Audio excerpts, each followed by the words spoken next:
दोस्तों, जय हिंद। आपकी जो वीडियो है वो है आपकी जो यूनिट नंबर 10 है उससे रिलेटेड जो भी योजनाएं हैं आपकी, खासकर जनजातीय योजनाएं, उनसे रिलेटेड जो भी क्वेश्चंस बन सकते हैं आज उनको कवर करेंगे। तो यहाँ से आइए, बिरसा मुंडा स्वरोजगार योजना की जो शुरुआत है वो कब से हुई थी? तो जिसका सही आंसर है वो है आपका बी के 6 सितंबर 2022 से इसकी शुरुआत हुई थी। बिरसा मुंडा स्वरोजगार योजना का मुख्य रूप से किस वर्ग को लाभ मिलेगा, मतलब ये जो आपकी योजना है ये मुख्य रूप से किस वर्ग को दिया जाता है, इसका जो लाभ है वो आपका सही आंसर है वो है आपका सी, एसटी को मिलेगा भाई। इसका जो लाभ है मतलब शेड्यूल ट्राइब जो है आपका उसको मिलेगा, ठीक ना। इस योजना के अंतर्गत स्वरोजगार योजना अधिकतम कितनी राशि का ऋण प्रदान किया जाएगा? जो सही आंसर है आपका बी है आपका डी, 25 लाख रुपए, मतलब 1 से 25 की इसमें बात की जाती है, ठीक। बिरसा मुंडा स्वरोजगार योजना में के अंतर्गत न्यूनतम राशि कितनी है? तो न्यूनतम राशि जो है आपकी भैया वो है आपकी 1 लाख है ना। तो 1 लाख आपकी न्यूनतम है और अधिकतम जो है आपकी 25 लाख है। तो 1 से 25 लाख आपकी इसकी राशि है, याद रखिएगा, पूरा डेप्थ में जाके पढ़िएगा भाई। बिरसा मुंडा स्वरोजगार योजना के अंतर्गत लाभ प्राप्त करने के लिए परिवार की वार्षिक आय कितनी होनी चाहिए? तो इसका सही आंसर है वो है आपका सी कि 12 लाख रुपए से आपकी आय जो है वो कम होनी चाहिए।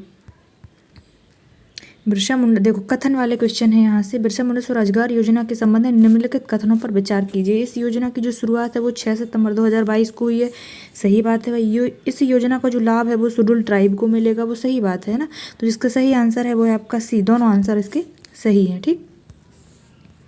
कि इसकी जो शुरुआत है वो 6 सितंबर को हुई है और इसका जो लाभ है वो एसटी वर्ग है। यहाँ से आइए, बिरसा मुंडा स्वरोजगार योजना के संदर्भ में निम्न कथनों पर विचार कीजिए। इस योजना के अंतर्गत स्वरोजगार हेतु 1 लाख से 25 लाख रुपए की जो मतलब 1 लाख से 25 लाख रुपए तक का ऋण उपलब्ध करा सकते हैं। और इस योजना का जो लाभ है केवल कृषि कार्यों के लिए दिया जाएगा, कृषि कार्यों के लिए नहीं होगा भाई, ये सिर्फ किसी रोजगार को स्टार्ट करने के लिए दिया जाएगा। तो जिसका सही आंसर है वो है आपका ए, है ना। यहाँ से आइए, जिसका सही आंसर है वो है आपका ए।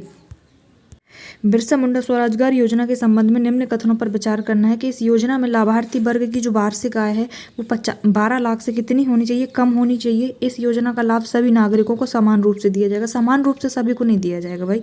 जिसका सही आंसर होगा वो होगा आपका केवल ए, है ना। जिसका सही आंसर होगा वो होगा केवल ए, सभी को नहीं भैया, ये एसटी वर्ग के लिए है तो वो एसटी को ही दिया जाएगा, है ना।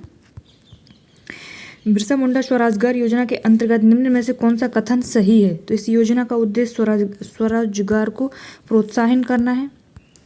इसमें न्यूनतम जो राशि है आपकी 1 लाख रुपए निर्धारित की गई है और योजना के अंतर्गत अधिकतम जो ऋण है भैया वो 50 लाख, 50 नहीं है यार, इसका जो सही आंसर होगा वो आपका 25 है ना। 1 लाख से जो है आपका 25, याद रखिएगा, 1 से 25 मिलना है, 50 नहीं है। तो जिसका सही आंसर आपके ए तो सही है और बी भी सही है, ये तीसरा गलत है। तो जिसका सही आंसर होगा वो होगा आपका ए, है ना। ए और 2 दोनों सही है, मतलब ए और 2 दोनों सही है, तीसरा गलत है, 50 नहीं 25 मिलेगा। बिरसा मुंडा स्वरोजगार योजना के संदर्भ में निम्न कथनों पर विचार कीजिए। योजना का नाम स्वतंत्रता संग्राम सेनानी बिरसा मुंडा के नाम पर रखा गया है। योजना के अंतर्गत अनुसूचित जनजाति वर्ग के व्यक्तियों को उद्यम हेतु मतलब व्यवसाय या फिर कोई योजना उद्यम हेतु ऋण दिया जाता है। तो जिसका सही आंसर है वो है आपका सी, मतलब कि दोनों सही है कि आपका जो नाम रखा गया था बिरसा मुंडा के ऊपर रखा गया था और इस योजना का जो लाभ है आपकी एसटी को ही दिया जाएगा, है ना, शेड्यूल ट्राइब को। आहार अनुदान, यहाँ से ये आहार अनुदान योजना की जो शुरुआत है वो कब से हुई थी? तो जिसका सही आंसर है वो है आपका भी 23 दिसंबर 2017। देखो आहार नहीं मिलेगा ना तो फिर शरीर को खतरा है ना, ऐसे याद रखना, खतरा से 17। जिसका सही आंसर है वो है आपका बी, है ना, 23 दिसंबर 2017। आहार अनुदान योजना के अंतर्गत प्रति माह कितनी राशि दी जाती है? तो जिसका सही आंसर है वो है आपका 1500। आहार अनुदान योजना का लाभ मुख्य रूप से किस वर्ग को दिया जाता है? एससी को, ओबीसी को, सामान्य वर्गों को या एसटी को? तो जिसका सही आंसर है भैया वो एसटी ट्राइब के लिए ही चलाई जा रही है ये योजना। पीएम जनमन योजना का संबंध निम्नलिखित में से कौन सा कथन असंगत है? इस क्वेश्चन पर विचार करना है भाई। ये योजना की जो शुरुआत है 15 दिसंबर को हुई थी, ठीक है। योजना 18 राज्यों, 1 केंद्र शासित प्रदेश में लागू है। योजना का जो कार्यकाल है 2023 से 24 और 25 से 26 के लिए मतलब चलाई जा रही है। योजना का कार्यकाल केवल 1 वित्तीय वर्ष का निर्धारित किया गया है। तो जिसका गलत है भैया वो डी है ना, एक वित्तीय वर्ष के लिए नहीं है भैया। इसका जो सही कार्यकाल है वो 2023-24 से लेकर 2025-26 तक इसका सही काम है। तो जिसका सही आंसर है असंगत जो है आपका डी हो जाएगा, ठीक ना। बाकी ऊपर के 3 सभी सही है। यहाँ से आइए, आहार अनुदान योजना के संबंध में निम्नलिखित कथनों पर विचार करना है कि योजना की शुरुआत जो है वो 23 दिसंबर 2017 को, ये तो सही है भाई। योजना विशेष पिछड़ी जनजातियों के लिए प्रारंभ की गई, ये तो डाउट है भाई क्योंकि ये एसटी के लिए, ठीक है भाई, विशेष पिछड़ी जनजातियों में, हाँ ठीक है, पीबीडीटी के लिए। तो इसका सही आंसर है वो है आपका सी, विशेष पिछड़ी जनजातियों के लिए। और आपका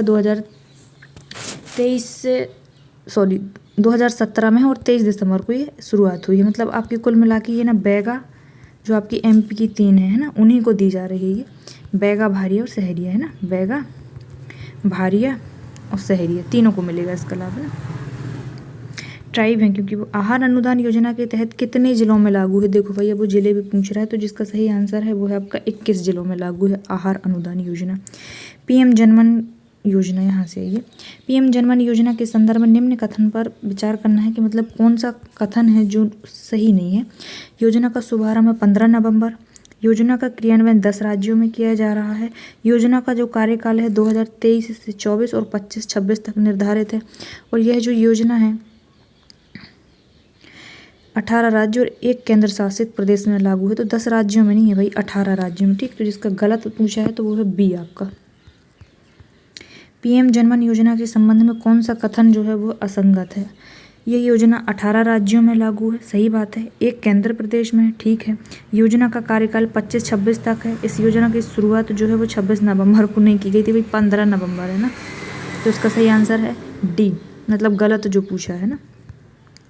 पीएम जनमन योजना के संबंध में निम्नलिखित में से कौन सा कथन तथ्यात्मक रूप से गलत है। देखो गलत ही पूछ रहा है। योजना का जो आरंभ है 15 नवंबर, ठीक है भाई। योजना का कार्यकाल 3 वर्ष है, ठीक है। योजना केवल मध्य प्रदेश में लागू है, ठीक ना। योजना 2023 से 2025-26 तक रहेगी। ये आपकी जो योजना है ना, देखो ये इसका जो गलत है वो आपका एमपी नहीं है भाई, ये 18 राज्यों के अंतर्गत चल रही है, ठीक ना। खाली एमपी बस नहीं आएगा इसमें। यहाँ से आइए, जनजातीय उत्कर्ष अभियान की निगरानी प्रधानमंत्री गति शक्ति पोर्टल के माध्यम से की जा रही है।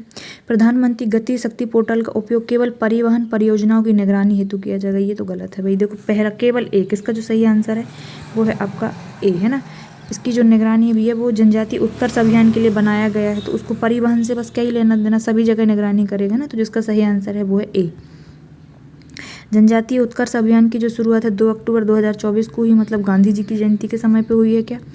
इस अभियान का उद्देश्य जनजातीय समुदाय का समग्र विकास सुनिश्चित करना है। अभियान के अंतर्गत बुनियादी ढांचा, स्वास्थ्य, शिक्षा, आजीविका के अवसरों पर विशेष बल देना है। तो इसका जो सही आंसर है वो है आपका सी, मतलब तीनों सही है भाई, ठीक ना। याद रखना कि ये जो जनजातीय उत्कर्ष अभियान है इसकी शुरुआत 2 अक्टूबर 2024 को।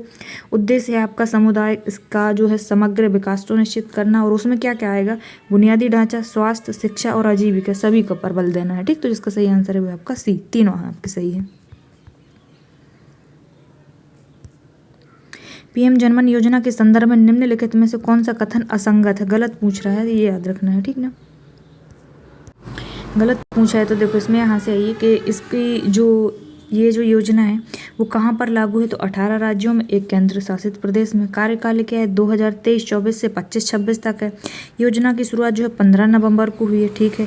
ये योजना जो है 2020-21, ये जो आपका लास्ट वाला है ना वही गलत है भाई, डी जो है आपका वो गलत है, याद रखिएगा, बाकी सब सही है इसमें। जनजातीय उत्कर्ष अभियान में, इस अभियान का प्रमुख फोकस जनजातीय क्षेत्रों में सामाजिक आर्थिक सशक्तिकरण करना। अभियान के अंतर्गत आजीविका के अवसर बढ़ाने पर बल नहीं दिया गया है भाई, वही तो किया गया है। तो जिसका सही आंसर है वो है केवल एक, है ना। इस अभियान का मुख्य उद्देश्य जनजातीय क्षेत्रों में सामाजिक और आर्थिक सशक्तिकरण करना। तो ये जो दूसरा वाला है वो गलत है ना।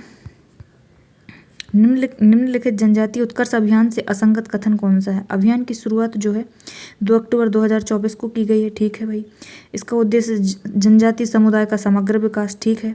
इसकी निगरानी जो है वो कैसे की जा रही है, गति शक्ति जो पीएम गति शक्ति पोर्टल उसके द्वारा। यह केवल शहरी जनसंख्या पर केंद्रित नहीं भाई, ये शहरी नहीं है, ये जनजातीय क्षेत्रों पर है लागू, ठीक ना। ये जो निगरानी है आपकी वो उसी तरफ हो रही है जनजातीय क्षेत्रों में। फाइनली अगर बोलें तो बालाघाट, मंडला, यहाँ से ये धरती आबा अभियान की शुरुआत 15 नवंबर 2024 को की गई है। ठीक है, 15 नवंबर 2024 से 15 नवंबर 2025 तक एक वर्ष को जनजातीय गौरव वर्ष के रूप में मनाया जाएगा। यह अभियान केवल एक दिवस का कार्यक्रम है, दीर्घकालीन पहल नहीं है। तो जो इसका पूछा गया है सही कौन सा है, तो इसका सही आंसर है 1 और 2, है ना। तो 15 नवंबर 2024 इसकी शुरुआत है और 15 नवंबर 2025 से 15 नवंबर 2024 से 15 नवंबर तक, एक वर्ष तक तो रूप में मनाया जाएगा। ठीक है, लेकिन यह केवल एक दिवस नहीं है भैया, पूरा एक वर्ष के लिए। ठीक है, देखो एक शब्द में गिरा रहा है वो आपको। धरती आबा अभियान के अंतर्गत चयनित ग्रामों के संबंध में निम्नलिखित कथनों पर विचार कीजिए। चयनित ग्रामों में अनुसूचित जनजाति की जो संख्या है 50% से कम होनी चाहिए। यह अभियान जनजातीय बहुल क्षेत्रों में केंद्रित नहीं है भाई, इसका जो सही आंसर भी है ना। तो इसका सही आंसर होगा आपका ए, केवल ए सही है।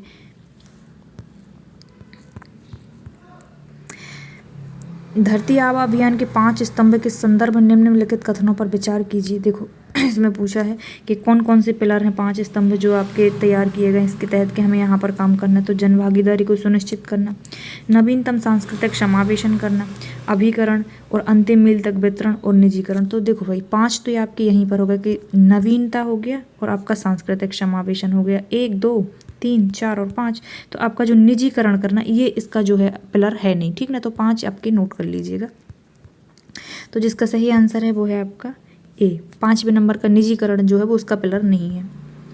चलिए यहाँ से आइए कि धरती आबा अभियान के संदर्भ में निम्नलिखित कथनों पर विचार करना है। इस अभियान में 5 स्तंभ है, मतलब 5 पिलर पे काम कर रहा है, सही बात है। अभी देख क्या है, जन भागीदारी इस अभियान का एक प्रमुख स्तंभ है। ठीक है, नवीनतम सांस्कृतिक समावेशन को इस अभियान के स्तंभों में शामिल नहीं किया गया भैया, किया गया है। निजीकरण को इसमें शामिल नहीं किया गया है। तो जिसका सही आंसर है वो है आपका ए और बी, मतलब कि 1 और 2 आपका ए आंसर है ना।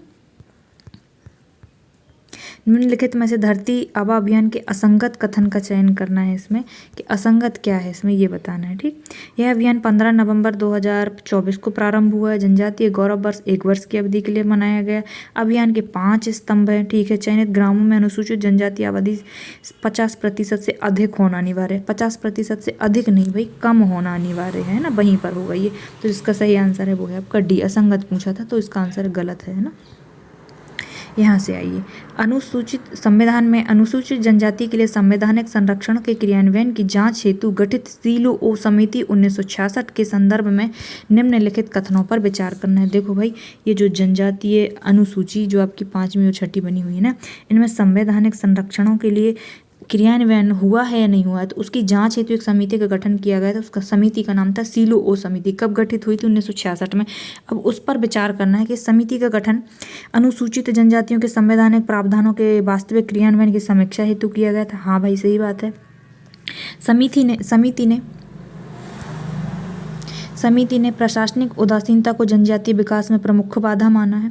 इस समिति ने 5वीं अनुसूची के प्रभावी क्रियान्वयन पर विशेष बल दिया है। तो जिसका सही आंसर है भाई वो ए और 3 होगा शायद, देखते हैं यहाँ पे। डी है भाई, तीनों सही है। ठीक ना, इनकी उदासीनता पर बल दिया है। जिसका सही आंसर है वो है डी, मतलब जनजातीय विकास में जो मतलब प्रशासन में इनकी जो निम्न भागीदारी है ना, कुल मिला के ये बाधा बनी हुई है, ये कहा था इस समिति ने। तो जिसका सही आंसर है वो है आपका डी, तीनों सही है ना। यहाँ से आइए, एल्विन समिति 1970 में इसके संबंध में संबंध में निम्न कथनों पर विचार करना है कि समिति का उद्देश्य क्या था, कि जनजातीय क्षेत्रों में संवैधानिक संरक्षण की प्रभावशीलता की जांच करना। समिति ने जनजातीय संस्कृति के संरक्षण आत्मनिर्भर विकास मॉडल की अनुशंसा की थी। समिति ने जनजातीय क्षेत्रों के तीव्र औद्योगिकीकरण का समर्थन किया था। तो जिसका सही आंसर है भाई वो है आपका ए, मतलब कि ये जांच के लिए तो बनाई गई थी और संरक्षण और आत्मनिर्भर के विकास का मॉडल भी अनुशासित किया था, लेकिन उसने औद्योगिकीकरण की बात नहीं की थी भाई, संरक्षण की बात की थी कि उस क्षेत्र का संरक्षण करो, ना कि वहाँ जाके औद्योगिकीकरण मचा दो, है ना। तो इसका सही आंसर है ए। यहाँ से आइए, ढेबर समिति कब बनी थी भाई? 1972 में बनी थी। समिति की अध्यक्षता यूएन ढेबर ने की थी, सही बात है। समिति ने अनुसूचित जातियों के संवैधानिक संरक्षणों के क्रियान्वयन में प्रशासनिक विफलताओं को उजागर किया था। समिति ने पृथक जनजातीय राज्य गठन की अनुशंसा की थी। चलो ये पहला तो ठीक है भाई, तो उसका सही आंसर है वो है आपका ए, मतलब ए सही है और आपका बी सही है। ठीक ना, विफलताएं जो हुई थी उसको उजागर किया था। ठीक ना, ये गठन की जो बात है वो यहाँ पर नहीं की थी कि अलग से कोई जनजातीय समिति का गठन करना है, ऐसी कोई बात इसने नहीं की थी। 5वीं अनुसूची के संदर्भ में निम्नलिखित कथनों पर विचार कीजिए। 5वीं अनुसूची के उपबंध 1 में अनुसूचित क्षेत्रों की परिभाषा और उनकी घोषणा का जो अधिकार है वो राष्ट्रपति को है, ये सही बात है। अनुसूचित क्षेत्रों की घोषणा राज्य सरकार की अनुशंसा पर राष्ट्रपति द्वारा की जाती है, तो भैया ये तो गलत है भाई, अरे दोनों सही है भाई। तो इसका सही आंसर है वो है आपका सी, है ना। तो जब राज्य सरकार अनुशंसा करे राष्ट्रपति से कि हमारे यहाँ पे एक जनजातीय बहुल क्षेत्र है और आप उसको घोषित कर दीजिए कि ये पूरा एरिया जनजाति होगा, तो फिर राष्ट्रपति उस पर घोषणा कर देता है। तो जिसका सही आंसर है वो है आपका सी, दोनों सही है, ठीक है ना। 5वीं अनुसूची के उपबंध 3 के संबंध में निम्नलिखित कथनों पर विचार कीजिए कि उपबंध 3 में क्या बात करता है। राज्यपाल को अनुसूचित क्षेत्रों के प्रशासन की रिपोर्ट राष्ट्रपति को भेजनी होती है। यह रिपोर्ट वार्षिक रूप से भेजी जाती है। तो जिसका सही आंसर है वो है आपका सी भाई। तो ये सही बात है कि राज्यपाल जो है वो उस क्षेत्र की जो प्रशासन संबंधी रिपोर्ट है वो किसको सौंपेगा, राष्ट्रपति को सौंपेगा, क्योंकि जो घोषणा करेगा उसी को देगा, ठीक ना।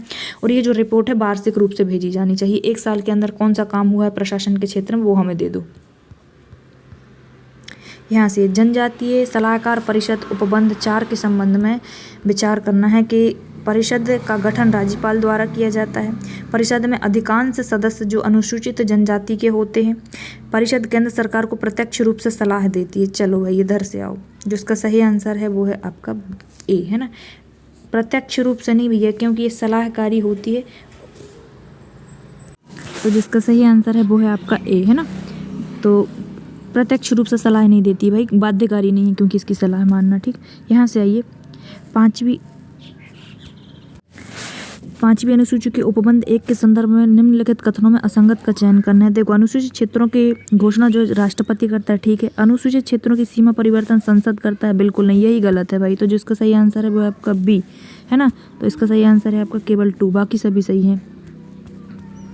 यहाँ से 5वीं अनुसूची के उपबंध में संबंध में कथनों पर विचार करना है कि कौन सा सही। अनुसूचित क्षेत्रों की जो घोषणा है वो राष्ट्रपति करता है, ठीक है भाई। अनुसूचित क्षेत्रों को घोषित करता है, इसकी रिपोर्ट राज्यपाल को देता है, राज्यपाल जो है राष्ट्रपति को भेजता है। जनजातीय सलाहकार परिषद का गठन केंद्र सरकार द्वारा किया जाता है, जो है भैया वो गलत है ना। राष्ट्रपति द्वारा, सॉरी, केंद्र सरकार तो बिल्कुल नहीं करता, राज्यपाल करता है। तो जिसका सही आंसर है वो ए और बी, है ना। वन अधिकार एक्ट 2006 के संदर्भ में निम्न कथनों पर विचार करना है। यह अधिनियम वन में निवास करने वाले अनुसूचित जनजाति एवं परंपरागत वनवासियों को अधिकार प्रदान करता है, ठीक है। मध्य प्रदेश में यह अधिनियम 1 जनवरी 2008 को लागू किया गया। यह अधिनियम केवल अनुसूचित जनजातियों के क्षेत्र पर लागू है। तो जिसका सही आंसर है वो है आपका ए, है ना। ऐसा कुछ नहीं है भाई। यहाँ से आइए, वन अधिकार अधिनियम 2006 के अंतर्गत पात्रता संबंध पर विचार करना है कि कौन लोग पात्र होंगे। तो अनुसूचित जाति के कैसे लोग जो 13 दिसंबर 2005 से वहीं पर रह रहे हैं, ठीक ना, और भूमि पर निर्भर, वन और भूमि पर निर्भर है। अन्य परंपरागत वनवासियों के लिए कम से कम 3 वर्ष और 3 पीढ़ियां और 75 वर्ष से वहीं निवास कर रहे हैं। जीविका का प्रमुख साधन वनों पर निर्भरता होना चाहिए। तो जिसका सही आंसर है डी भाई। ये तीनों शर्तें मान्य हैं, तभी आपको वहाँ रहने मिलेगा। वन अधिकार अधिनियम 2006 के संदर्भ में निम्नलिखित कथनों पर विचार करना है। मध्य प्रदेश में यह अधिनियम ये गलत है भाई। तो इसका जो गलत आंसर है भाई वो है आपका ए, है ना। ये आपका गलत है, 26 जनवरी नहीं है, क्योंकि इसके पहले हम देख कर आ गए हैं। तो इसका जो सही आंसर होगा केवल एक, असंगत ही पूछा था। फिर मिलते हैं नेक्स्ट वीडियो में, तब तक के लिए धन्यवाद।